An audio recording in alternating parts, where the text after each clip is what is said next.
Hello everyone. इस video में हम मीटर ब्रिज और पोटेंशियोमीटर के बारे में पढ़ेंगे। ये काफ़ी इम्पॉर्टेंट टॉपिक्स हैं एग्ज़ाम के लिए।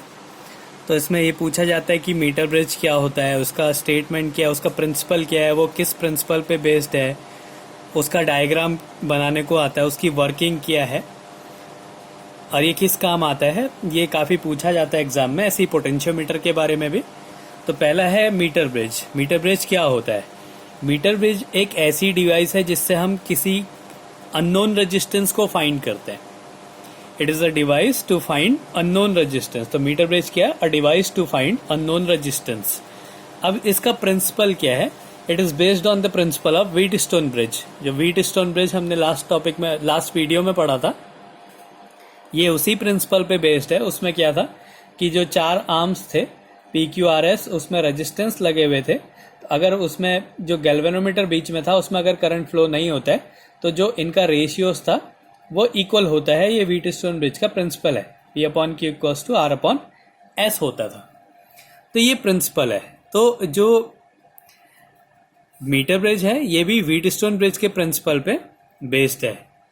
अब अगला है कि इसका डिस्क्रिप्शन और डायग्राम के बारे में हमने पढ़ना है, और डायग्राम में क्या क्या, इसका कंस्ट्रक्शन कैसा है उसके बारे में हमने पढ़ना होता है। तो इसमें क्या होता है कि ये कॉपर स्ट्रिप्स होती हैं। इन कॉपर स्ट्रिप्स में ये A और B 2 पॉइंट है। इसमें एक रेजिस्टेंस वायर लगी रहती है, मैग्नीन या कॉन्स्टेंटन की। तो ये जो बीच में ये जो डार्क लाइन है ये वाली, ये एक रेजिस्टेंस वायर है। इस रेजिस्टेंस वायर के नीचे एक स्केल लगी होती है, मीटर स्केल।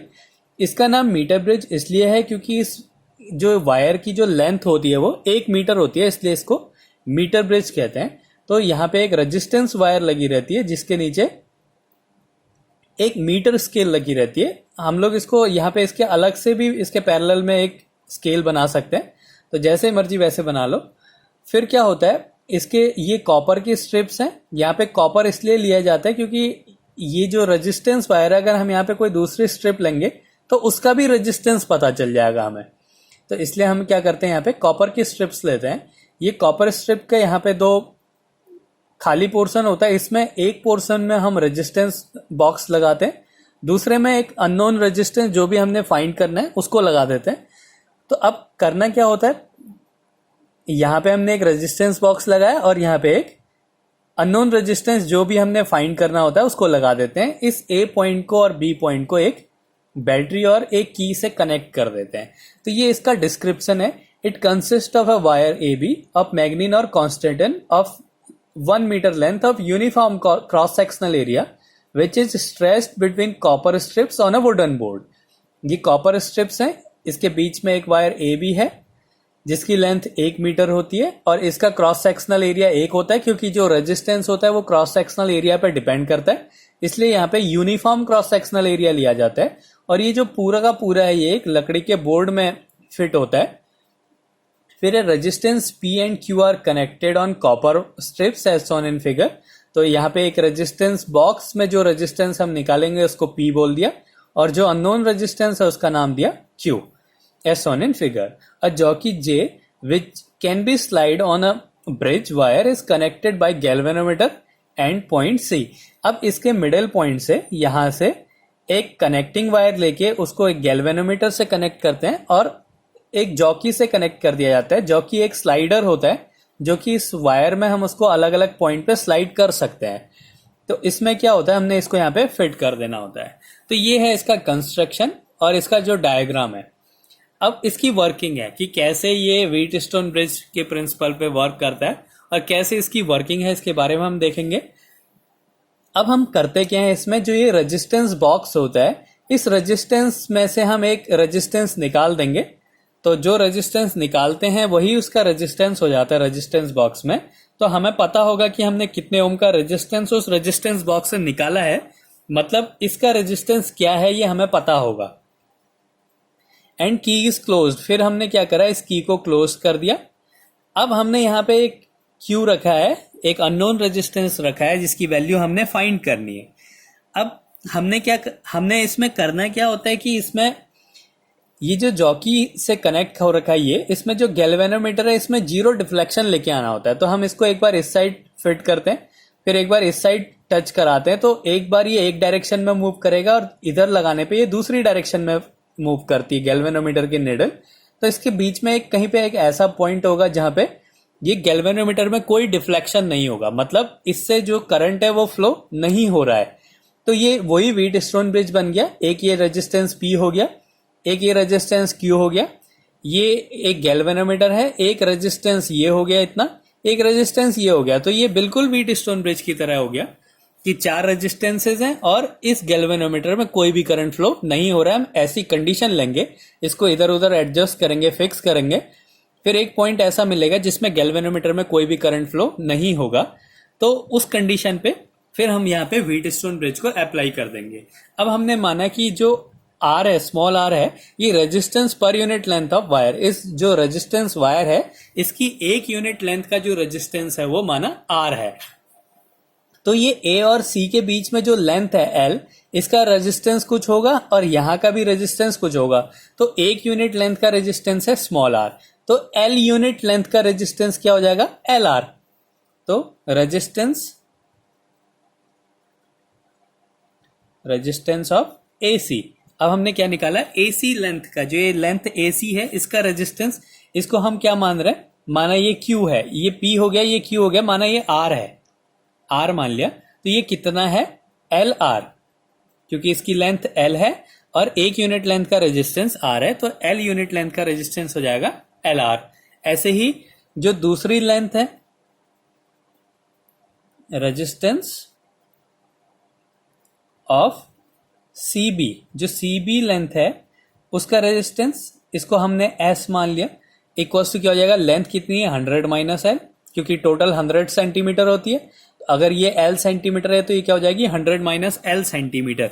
ये जो लेंथ है ये हम लोग सेंटीमीटर्स में ले रहे हैं, तो ये 100 माइनस एल आर इसका रेजिस्टेंस हो गया।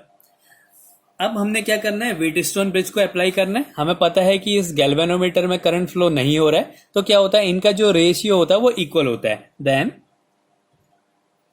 According to Wheatstone bridge, according to Wheatstone bridge,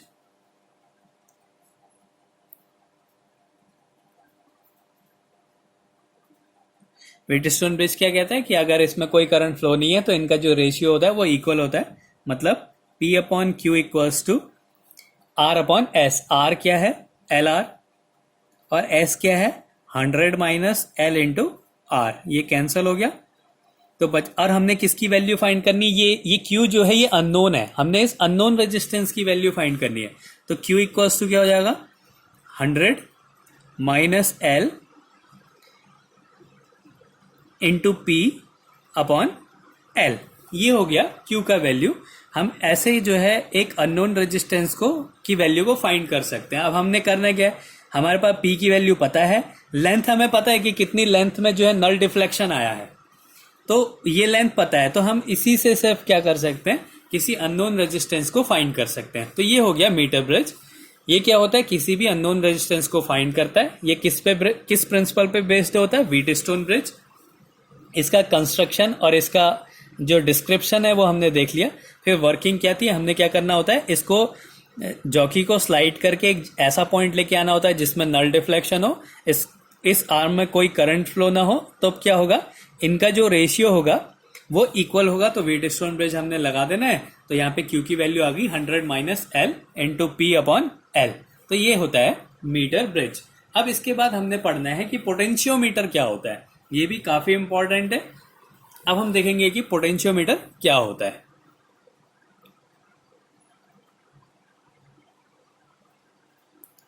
तो ये रहा पोटेंशियोमीटर। अब जैसे वो क्या करता था, अननोन रेजिस्टेंस निकालता था, वैसे ही क्या होता है, ये यूज्ड होता है ईएमएफ के कंपैरिजन में, और किसी सेल का इंटरनल रेजिस्टेंस फाइंड करने के लिए हम पोटेंशियोमीटर का यूज करते हैं। दो सेल का कंपेयर करना है, उनके ईएमएफ का कंपेयर करना हो, या किसी सेल का इंटरनल रेजिस्टेंस फाइंड करना है, तो हम वहां पे पोटेंशियोमीटर का यूज करते हैं। तो ये प्रिंसिपल किस प्रिंसिपल पे बेस्ड है, it is based on the principle that when a constant current is passed through a wire, of uniform cross sectional area. एक वायर है, चलो पहले प्रिंसिपल को छोड़ के पहले इसका डिस्क्रिप्शन देखते हैं, इसका डायग्राम क्या है, वो डायग्राम क्या है, फिर उसके बाद जब हम थ्योरी पढ़ेंगे तो थ्योरी के साथ साथ इसका प्रिंसिपल भी देखेंगे कि क्या इसका प्रिंसिपल है। तो पहले इसका डायग्राम देखते हैं। इसमें क्या होता है, जैसे वहां पे एक 100 सेंटीमीटर की वायर थी, तो यहाँ पे बहुत सारा वायर्स होती हैं 100 सेंटीमीटर की। तो जो अच्छे पोटेंशियोमीटर होते हैं उनकी जो लेंथ होती है वो 10 मीटर के करीब होती है, और मीटर ब्रिज में जो लेंथ थी वो 1 मीटर है। तो यहाँ पे हमने अब ये 1 मीटर ये होगा, 1 मीटर ये, 1 मीटर ये, 1 मीटर, ऐसे ही जितनी ज़्यादा वायर होगी उतना ज़्यादा अच्छी वैल्यू बता सकता है पोटेंशियोमीटर। तो अब क्या होता है, it consist of a number of segments of 100 centimetre of wires of manganin और constant of uniform cross sectional area stretched on a wooden board between two thick copper strips. ये कॉपर स्ट्रिप्स में बंधा रहता है, जैसे यहाँ से start हुआ ये एक वायर, फिर एक स्ट्रिप लगी होगी। अब यहाँ पे भी स्ट्रिप इसलिए लगी रहती क्योंकि ये रेजिस्टेंस वायर है, तो इस स्ट्रिप का भी रेजिस्टेंस ना आ जाए, कॉपर का रेजिस्टेंस जो होता है बहुत ही कम होता है, इसलिए हम यहाँ पे कॉपर की स्ट्रिप लगे रहते हैं। फिर यहाँ पे एक और वायर लगा है, फिर एक और वायर, एक और वायर, ऐसे करके हम लोग बहुत सारे वायर्स को 2 पॉइंट के बीच में लगा देते हैं। और ये पूरा जो होता है ये एक लकड़ी के बोर्ड में होता है, जैसे मीटर ब्रिज में होता है। इसमें भी क्या होता है, इन वायर्स में एक साइड जो है एक मीटर स्केल लगी रहती है, ये हमने एक मीटर स्केल लगा रखी है। A meter scale is fixed parallel to its length. Battery, key and variable resistance are connected as shown in figure. तो इसमें क्या होता है, एक बैटरी लगी रहती है, एक वेरिएबल रेजिस्टेंस, इसके वायर का रेजिस्टेंस जो करंट है वो फिक्स रहे, या करंट को अगर हमने चेंज करना है तो हम क्या करेंगे, यहाँ पे एक वेरिएबल रेजिस्टेंस लगा देते हैं और एक की लगा देते हैं। अब इसके बाद हम देखते हैं इसकी थ्योरी क्या है। अब हमने क्या करा, यहाँ पे एक बैटरी कनेक्ट करी इस ए पॉइंट से, इस ए पॉइंट से बैटरी कनेक्ट करी, उसका पॉजिटिव टर्मिनल ए पॉइंट से, क्योंकि ए पॉइंट जो है ये जो एक्सटर्नल सोर्स है इसके पॉजिटिव टर्मिनल से कनेक्ट है, इसलिए हमने यहाँ पे इसको भी पॉजिटिव टर्मिनल से कनेक्ट करा, और इसके दूसरे टर्मिनल को बैटरी से कनेक्ट करके एक जॉकी से कनेक्ट कर दिया। यहाँ पे भी वही स्लाइडर एक लगा रहता है जिसको जॉकी बोलते हैं, कि वो क्या करा, हमने उसको जॉकी से कनेक्ट करा।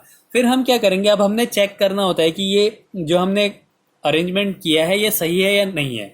तो हम क्या करेंगे, पहले इसको एक साइड टच कराएंगे इस जॉकी को, तो जो डिफ्लेक्शन है वो एक साइड को होगा।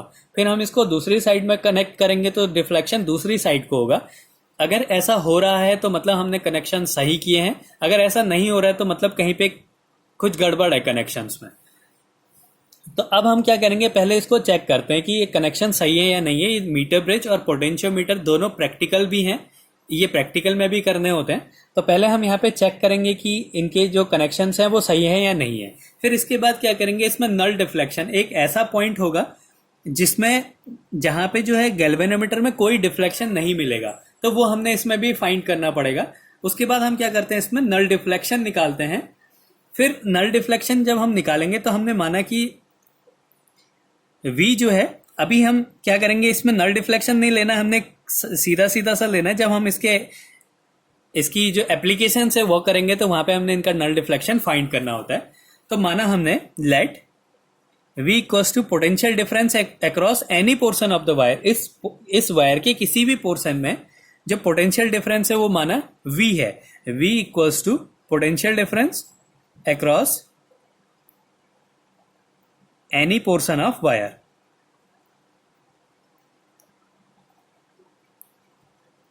तो वायर के माना किसी पोर्शन का जो पोटेंशियल डिफरेंस है वो माना V है। तो हमें पता है कि अगर उसमें करंट I फ्लो हो रहा है तो V इक्वल्स टू क्या होता है, I R होता है, ये ओम्स लॉ है। अब हमें पता है कि कोई भी जो रेजिस्टेंस होता है R इक्वल्स टू होता है rho L upon A, R equals to rho L upon A। अगर हम यहाँ पे पुट कर दें तो V equals to I rho L upon A। अब हम क्या करेंगे, इसमें जब हम इससे करंट फ्लो कराते हैं तो एक रीडिंग के लिए करंट जो होता है वो फिक्स होता है। मतलब वेरिएबल रेजिस्टेंस से हम करंट तो चेंज कर सकते हैं, लेकिन एक रीडिंग में करंट जो है फिक्स होता है। ये एक पूरा एक ही वायर होगा, रेजिस्टेंस वायर, इसकी रेजिस्टिविटी फिक्स रहेगी। और ये जो है यूनिफॉर्म क्रॉस सेक्शनल एरिया पे है, मतलब जो एरिया है इस वायर का वो भी कांस्टेंट है। अब बचा क्या, लेंथ, कि हम कितनी लेंथ ले रहे हैं। तो जो पोटेंशियल डिफरेंस होता है वो डायरेक्टली प्रोपोर्शनल होता है लेंथ के। तो यही क्या है, इसका प्रिंसिपल है। अब इसका प्रिंसिपल देखते हैं। It is based on the principle that when a constant current is pass through a wire, एक वायर से हमने कांस्टेंट करंट को पास कराया, of uniform cross sectional area, उसका जो एरिया है क्रॉस सेक्शनल एरिया वो भी कांस्टेंट है। The potential drop across any portion of wire, potential drop across any portion of wire is directly proportional to length of that portion, वो क्या होगा, उस पोर्शन की लेंथ के डायरेक्टली प्रोपोर्शनल होगा। यही क्या है, ये पोटेंशियोमीटर का प्रिंसिपल है कि किसी भी वायर का जो पोटेंशियल डिफरेंस होता है उस वायर की लेंथ के डायरेक्टली प्रोपोर्शनल होता है। अगर सर्किट में करंट फ्लो नहीं हो रहा है, अगर इस गैल्वेनोमीटर में डिफ्लेक्शन 0 है, तो हम V को क्या लिख देंगे, E लिख देंगे। ऐसा हमने एक रिलेशन था VIER में रिलेशन जब था, तो वहां पे हमने देखा कि अगर करंट सर्किट में करंट फ्लो नहीं हो रहा है तो जो उसका EMF होता है वही उसके पोटेंशियल डिफरेंस के इक्वल होता है। अभी इस केस में क्या हो रहा है, करंट फ्लो करा रहे हैं तो हम क्या लिखेंगे, V लिखेंगे। अगर गैल्वेनोमीटर में करंट फ्लो नहीं होगा तो हम लोग उसको EMF लिखेंगे।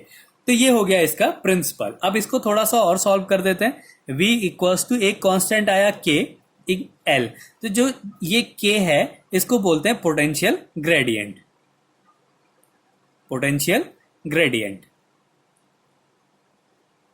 पोटेंशियल ग्रेडियंट मतलब होता है potential difference per unit length. तो ये क्या है, पोटेंशियल लेंथ का, पोटेंशियल का लेंथ के साथ जो चेंज हो रहा है उसको हम बोलते हैं पोटेंशियल ग्रेडियंट। तो ये होता है पोटेंशियोमीटर।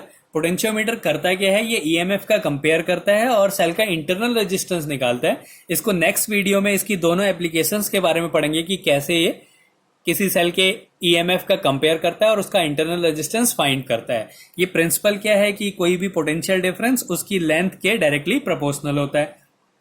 ये इसका डिस्क्रिप्शन और डायग्राम है, और थ्योरी में भी हमने क्या करना है, इसी प्रिंसिपल को सॉल्व करना होता है। तो इस तरीके से हम पोटेंशियोमीटर और मीटर ब्रिज को सॉल्व करते हैं।